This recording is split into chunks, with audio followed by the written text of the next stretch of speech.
अक्षराणामकारोऽस्मि द्वन्द्वः सामासिकस्य च अहमेवाक्षयः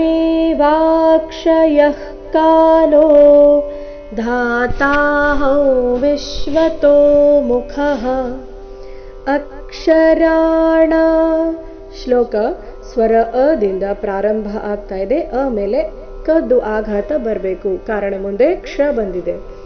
ಅಕ್ಷರಾಣಾಮಕಾರೋಸ್ಮಿ ದ್ವಂದ್ವ ವಿಸರ್ಗದ ಉಚ್ಚಾರಣೆ ಸ ರೀತಿ. ದ್ವಂದ್ವ ಸಾಮಾಸಿಕಸ್ಯ ಚ ಕಸ್ಯ ಕ ಮೇಲೆ ಆಘಾತ.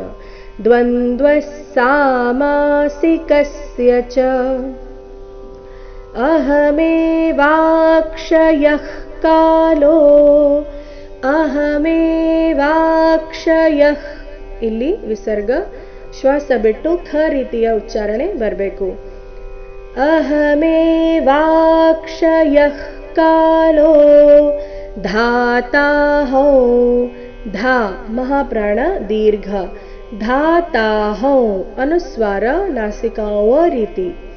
ಧಾತಾಹಂ ವಿಶ್ವತೋ ಮುಖಃ. ನೋಡೋಣ ಪೂರ್ತಿ ಶ್ಲೋಕ ಮೂಲಗೀತೆಯ ಪ್ರಕಾರ. ಅಕ್ಷರಾಣಾಮಕಾರೋಸ್ಮಿ ದ್ವಂದ್ವಃ ಸಾಮಾಸಿಕಸ್ಯ ಚ ಅಹಮೇವಾಕ್ಷಯಃ ಕಾಲೋ ಧಾತಾಹಂ ವಿಶ್ವತೋ ಮುಖಃ.